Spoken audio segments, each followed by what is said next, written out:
வணக்கம். இன்னைக்கு நாம ஒரு புது படத்தை பத்தி கொஞ்சம் ஆழமா பார்க்கலாம். ஆமா, சண்முகப்பிரியன் இயக்கத்துல விக்ரம் பிரபு சுஷ்மிதா பட் நடிச்ச லவ் மேரேஜ் 2025ல வந்தது. இது ஒரு தமிழ் குடும்ப ரொமான்டிக் காமெடி இல்லையா? கரெக்ட். இது பத்தி நிறைய பேர் பேசிட்டு இருக்காங்க. நாங்களும் பல விமர்சனங்கள், ட்விட்டர், யூடியூப் கமெண்ட்ஸ், நியூஸ் ஆர்டிகல்ஸ்னு நிறைய தேடி பார்த்தோம். சரி, அப்போ இதுல என்ன விஷயம்? ஏன் சிலருக்கு ரொம்ப பிடிச்சது, சிலருக்கு அவ்வளவு பிடிக்கல? அத பார்க்கலாம். கண்டிப்பா. படத்தோட பலம், பலவீனம் என்ன, மைய கருத்து என்ன, எல்லாத்தையும் அலசலாம். வாங்க. படத்தோட கதை ஒரு சின்ன சுருக்கம் சொல்லுங்களேன். இது மதுரையில நடக்குது. விக்ரம் பிரபு கேரக்டர் பேரு ராம், 33 வயசு. ஓஹோ. அவருக்கு நிச்சயார்த்தம் நடக்குது.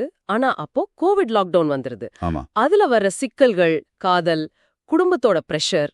ஜாதி பத்தியும் லேசா டச் பண்றாங்கன்னு சொன்னாங்களே, ஜூம் கால்ஸ் காமெடி எல்லாம் கூடவா? படம் ஒரு மாதிரி ரைட்டா ஈஸியா கனெக்ட் ஆகுற மாதிரி ஒரு மென்மையான நகைச்சுவையோட இருக்குன்னு ஆரம்பத்துல பேசுனாங்க. ரிலீஸ்க்கு முன்னாடி அந்த எதிர்பார்ப்பு எப்படி இருந்தது? ட்ரெய்லர் பார்த்த ஞாபகம். ட்ரெய்லர் நல்லா இருந்தது. ஒரு கிராமத்து ஃபீல், ஒரு பாசிட்டிவ் வைப் இருந்துச்சு. கூடவே ஒரு சின்ன சமூக பார்வையும் தெரிஞ்சது. அந்த பாட்டு ஷான் ரோல்டனோடது. கல்யாண கலாட்டா அவரே பாடினது. இன்ஸ்டாகிராம்ல செம்ம வைரல் ஆச்சு. ட்விட்டர்லயும் நீட் அண்ட் கிளீன் குடும்ப ஃபீல் குட் டிராமான்னு ஒரு பாசிட்டிவ் டாக் போச்சு. ஓ, அந்த பாட்டு உண்மையிலேயே எல்லா இடத்துலயும் கேட்டுச்சு. சரி, படம் ரிலீஸ் ஆனப்புறம் எப்படி இருந்துச்சு வரவேற்பு? ட்விட்டர்ல சொன்ன மாதிரி சில பேர் #லவ் மேரேஜ் ஒரு நீட் அண்ட் கிளீன் குடும்ப ஃபீல் குட் டிராமா, குடும்பங்கள் கண்டிப்பா கனெக்ட் பண்ணுவாங்கன்னு போட்டாங்க.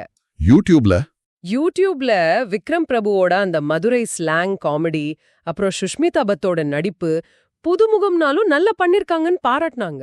ஆனா எல்லாருமே இதே மாதிரி பாக்கலையே. இல்ல, ரெடிட் மாதிரி இடங்கள்ல பின்னே மேரேஜ்லாம் நடக்கணும்டா அப்படிங்கிற டயலாக் ஒரு மீம் மெட்டீரியல் ஆயிடுச்சு. அப்படியா? ஆமா.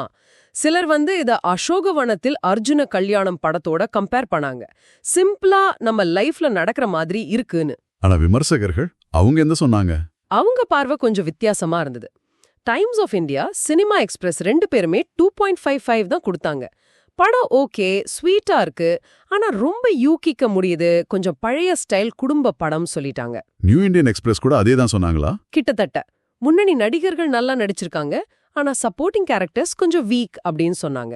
அப்போ இது என்ன தெரியுதுன்னா, குடும்பங்கள் அதோட அந்த சிம்பிளிசிட்டி, அந்த ரிலேட்டபிலிட்டியை ரசிச்சாங்க.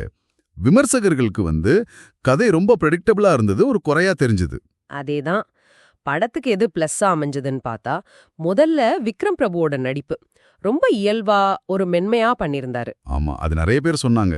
சுஷ்மிதா பட் கூட நல்ல ஃப்ரெஷ்ஷான அறிமுகம், நல்லா பண்ணியிருந்தாங்க. அப்புறம் ஷான் ரால்டன் இசை, அது பெரிய பலம். அந்த கல்யாண கலாட்டா, எடுதா பாட்டிலு. ஆமா, அந்த பாடல்களும் சரி, பின்னணி இசையும் சரி, படத்துக்கு நல்லா சப்போர்ட் பண்ணுச்சு. சிலருக்கு அந்த கிராமத்து காமெடி, லாக்டவுன் காமெடி எல்லாம் கூட கனெக்ட் ஆச்சு. ஆனா எது சரியா போகல? அந்த யூகிக்க கூடிய கதை முக்கிய பிரச்சனை இல்லையா? அதுதான் பெரிய விமர்சனம். படத்தோட நடுவுல பெரிய ட்விஸ்ட் இல்ல, பெரிய எமோஷனல் ஹை பாயிண்ட் இல்லன்னு ஒரு ஃபீல். இரண்டாம் பாதி கொஞ்சம் மெதுவா போகுதுன்னு சொன்னாங்களே. ஆமா, செகண்ட் ஹாஃப் கொஞ்சம் ஸ்லோவாகிற மாதிரி இருக்கு. சில மாமா கேரக்டர்ஸ் கொஞ்சம் ஓவரா சித்தரிச்ச மாதிரி இருக்குன்னு சில பேர் சொன்னாங்க. அந்த லாக்டவுன் பின்னணியை இன்னும் நல்லா பயன்படுத்தியிருக்கலாமோ? நிச்சயமா ஒரு வாய்ப்பு இருந்துச்சு.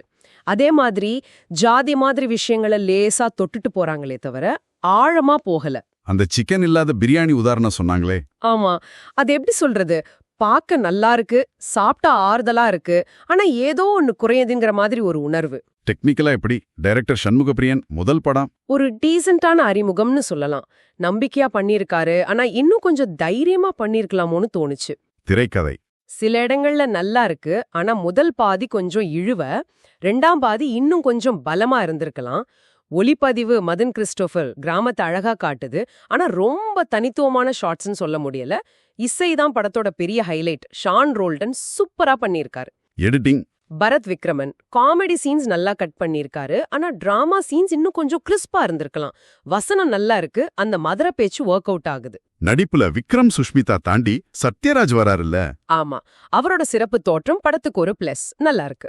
படத்துல மறக்க முடியாத காட்சிகள்னா அந்த இன்டர்வல் பிளாக்ல வர்ற குடும்ப கன்ஃபியூஷன் சீன், தியேட்டர்ல நல்ல ரெஸ்பான்ஸ். கிளைமாக்ஸ் இமோஷனலா இருந்தாலும் கொஞ்சம் அவசரமா முடிச்ச மாதிரி தோணுச்சு. மெயின் கிரியேட்டர்ஸ்க்கும் வேலை இருந்துச்சு போல. பஜாரா ஆனே, எடுதா பாட்டில் ரீமிக்ஸ்னு. ஆமா, அதுக்கெல்லாம் ஸ்கோப் இருந்துச்சு. அப்போ மொத்தத்துல யாருக்கு இந்த படம் செட் ஆகும்? ரொம்ப ட்விஸ்ட் எல்லாம் எதிர்பார்க்காம ஒரு நீட்டான நம்ம வாழ்க்கையோட கனெக்ட் பண்ற மாதிரி ஒரு படம் பார்க்கணும்னு நினைக்கிற குடும்பங்களுக்கு இது பிடிக்கும். விக்ரம் பிரபு, ஷான் ரோல்டன் ரசிகர்களுக்கும் இது நல்ல சாய்ஸ். யாருக்கு பிடிக்காது? ரொம்ப சீரியஸான டிராமா இல்ல கணிக்கவே முடியாத கதை வேணும்னு நினைக்கிறவங்களுக்கு இது கொஞ்சம் ஏமாற்றமா இருக்கலாம். தியேட்டர்லயா ஓடிடியா எது பெஸ்ட்? ஒரு தடவை ஜாலியா குடும்பத்தோட பார்க்க தியேட்டர் ஓகே தான். இல்லனா வீட்ல பொறுமையா அன்பானவங்களோட சேர்ந்து பார்க்க ஓடிடி பெஸ்ட் ஆப்ஷன். ரேட்டிங்ஸ் சுருக்கமா சொன்னா ரசிகர்கள் ஒரு 3ல இருந்து 3.5 வரைக்கும் கொடுக்கறாங்க. Relatable, feel குட்னு. விமர்சகர்ல ஒரு 2.5 ரேஞ்ச்ல. நடிப்பு ஓகே, ஆனா கதை கணிக்க முடியுதுன்னு. படத்துல ஏதோ ஈஸ்டர் எக் மாதிரி இருக்கா? அந்த சத்யராஜ் கேரக்டர் கிராம தேர்தல் பத்தி லேசா கிண்டல் பண்ற மாதிரி சில வசனங்கள் இருக்கு. அது ஒரு சின்ன சுவாரஸ்யம். சரி, இந்த அலசலை முடிக்கிறதுக்கு முன்னாடி உங்ககிட்ட ஒரு கேள்வி கேட்கணும்னு தோணுது. கேளுங்க. ஒரு குடும்ப படம் எல்லாருக்கும் ஈஸியா புரியணுங்கிறதுக்காக சிம்பிளா இருக்கிறதுக்கும் அதுவே ரொம்ப யூகிக்கக்கூடியதா மாறி சலிப்பை தட்டுறதுக்கும் நடுவுல ஒரு கோடு இருக்கு இல்லையா, அது எது? நல்ல கேள்வி. இது மாதிரி சமூக கருத்துக்களை ரொம்ப அழுத்தமா சொல்லாம மேலோட்டமா சொல்லி வெறும் பொழுதுபோக்கா மட்டும் ஒரு படம் கொடுக்கறது போதுமா? நீங்க என்ன நினைக்கிறீங்க? யோசிச்சு பாருங்க.